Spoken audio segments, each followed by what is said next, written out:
Shalom. This week we are reading Parashat Vayakhel. We are continuing our fixation, our obsession with the tabernacle. Or rather, the Holy One, blessed be He, is continuing his obsession with the tabernacle. This is the penultimate Torah portion, the book of Exodus, and you may ask, and well you may, what is the novel, new thing that's being added in this Torah portion? Actually, this is real time. Before, Parashat Truma and Tetzaveh, we're reading about God's instruction to Moshe of the commandments for the tabernacle, and now Moshe is delivering the commandment in real time, assembled the entire nation, and the people, with tremendous enthusiasm, are going to bring forth the raw materials for the building of the tabernacle. So here, Parashat Vayakhel, we're actually reading of the real-time event. And what happens? We read in the very beginning of the Torah portion that Moshe assembled the entire assembly of the children of Israel. That is, the Vayakhel Moshe et kol adat b'nei Yisrael. Adat b'nei Yisrael, the assembly of the children of Israel. That is to say, only the children of Israel. There were no members of the mixed multitude there. And he only tells them two things. In this entire portion, there's only two things. The first thing is the Shabbat. Very succinct and brief description of something that is such a cornerstone of Jewish faith and of something that is so complex that it relates to man's entire dynamic relationship to the universe. And indeed, on a simple level, there are many relationships between the tabernacle and Shabbat that our sages derive from their juxtaposition. But here, on this level, Moshe instructs the children of Israel, the assembly of Israel, in the Sabbath, that on 6 days work may be done, but the seventh day shall be holy for you, a day of complete rest before Hashem. And then the entire remainder of the Torah portion is about the tabernacle. And basically, Moshe is saying, you know, there's only two things that you need to know in this world. There's only two ways of grabbing hold of reality, making a difference, finding your place, making an island wherever you are and whenever in time. There are two windows that bring everything into focus in reality: Shabbat and the tabernacle. Now, there's a lot of people that think that both of these things are really irrelevant. And they're like, you know, we've evolved so much.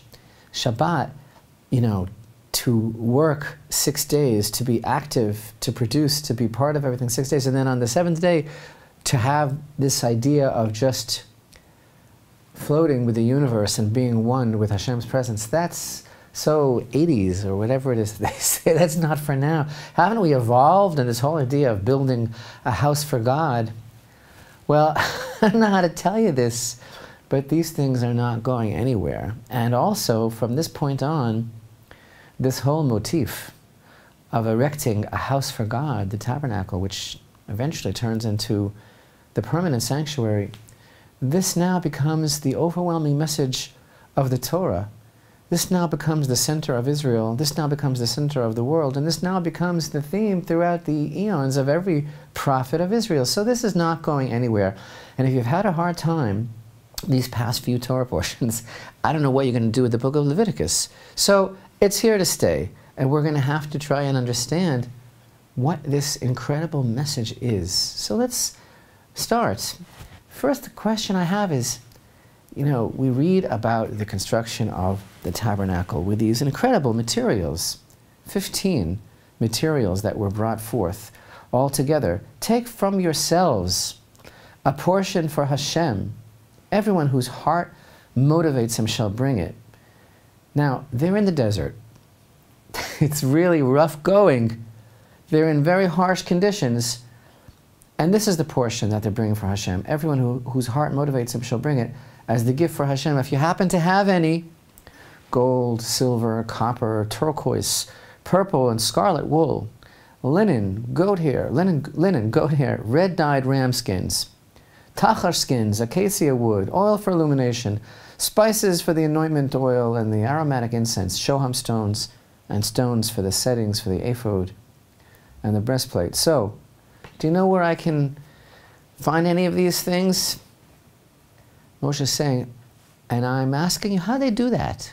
How they do that in the desert? Where did the children of Israel get all these raw materials?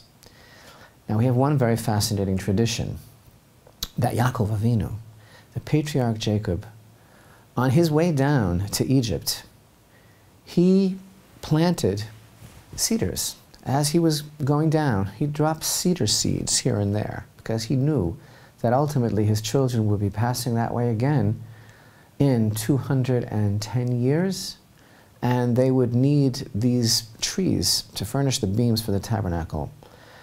And that everybody knows, that tradition. But there's even a deeper tradition that states, it's one Rav Tavyomi, who taught that when Yaakov's time came to leave the world, he called his children together and told them, I know that in the future, the Holy One, blessed be He, is going to instruct your children to erect the tabernacle.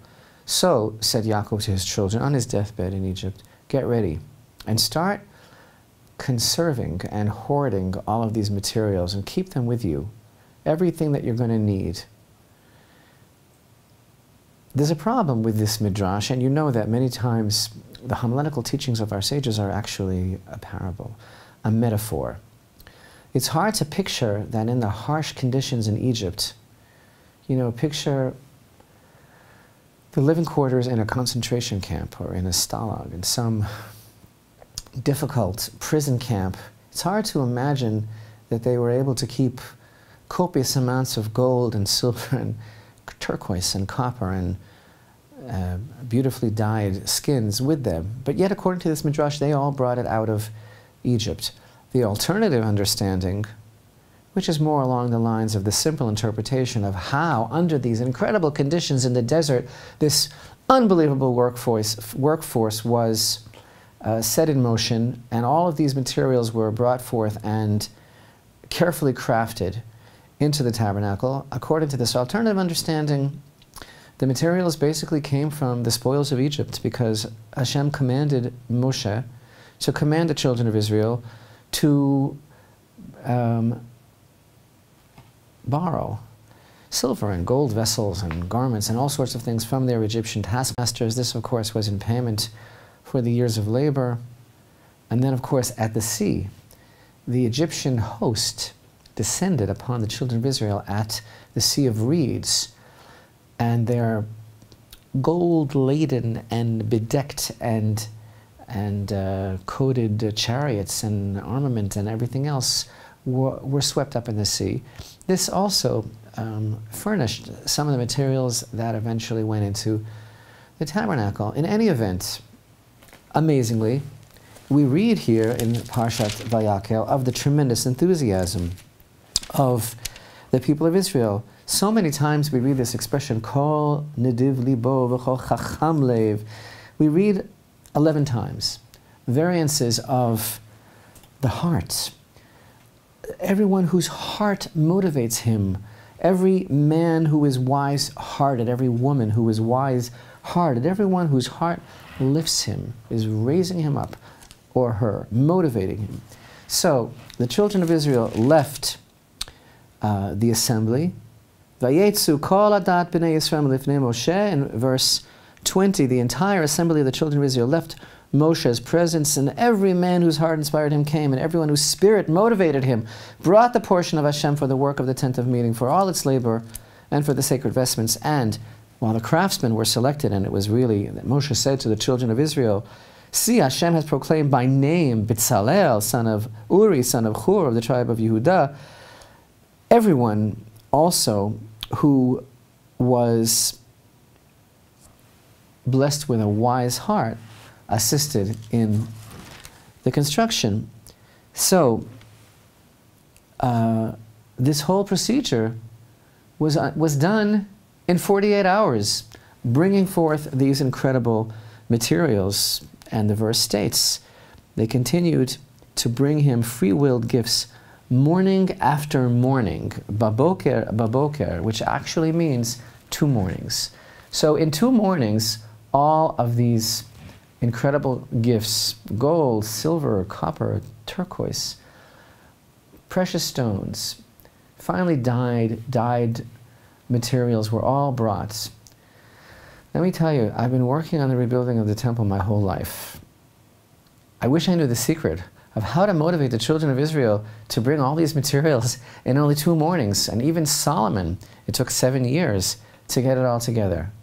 And apparently, the heart is what it's all about. As we said 11 times, we read here about the wise heart, whose heart inspires him, whose heart uplifts him.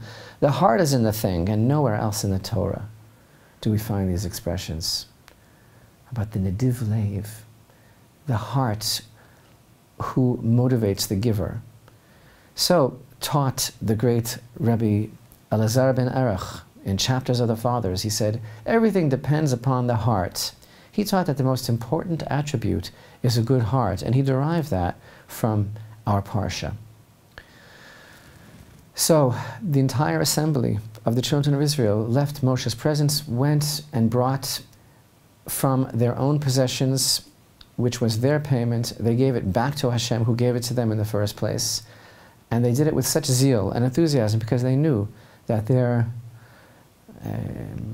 sin, their misunderstanding, their misreading of the golden calf was forgiven. And now they go to make this sanctuary. And from this point on, this is the central theme of the Torah. And what lies at the heart of the building of the tabernacle is the teaching of Rabbi Shmuel bar Abba. Famous teaching. He said, what does this really mean, that which we read several parshiot ago in Parashat Truma, Exodus chapter 25 and verse 8, where Hashem said, and they shall make for me a sanctuary, and I will dwell among them. He taught, the Holy One, blessed be He, desired to have a dwelling place on earth. It's called dira batachtonim, an apartment, a dwelling place in the lower spheres in this world. Just, he said, just as He has a dwelling place above. He originally tried this with Adam HaRishon. He said to Adam HaRishon, to Adam, you know what, I am king in the upper world, and I will let you be king in the lower world. I will let you be in charge. But that didn't work out.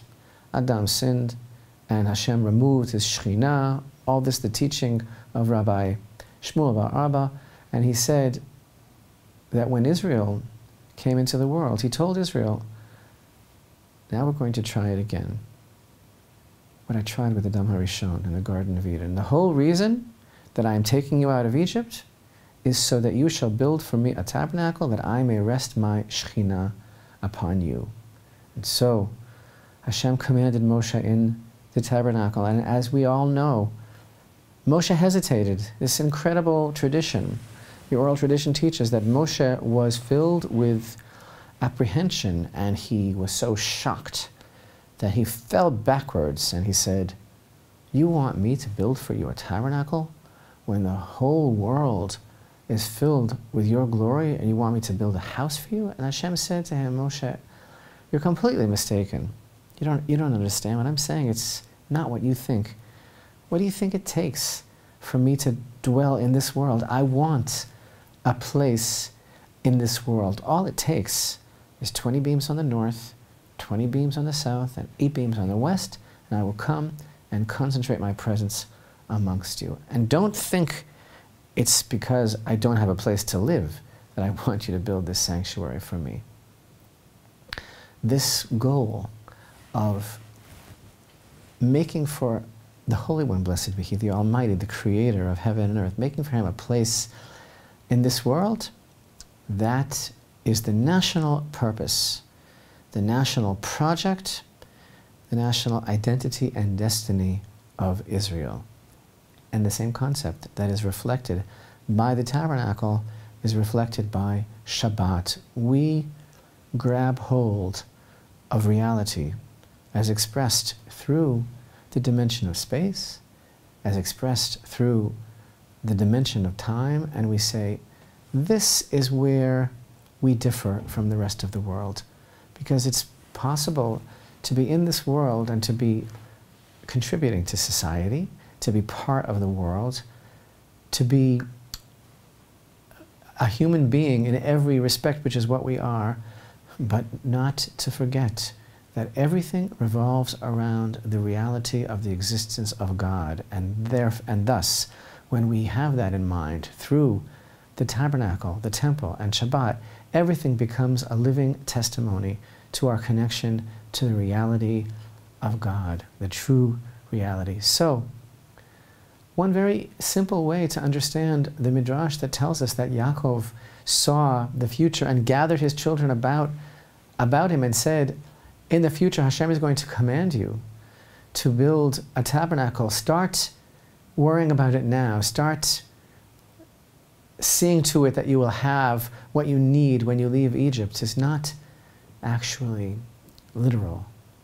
You should start holding on to these materials and safeguarding them and stockpiling them. Yaakov is telling his children, my children, this is who we are. You are the children of Israel.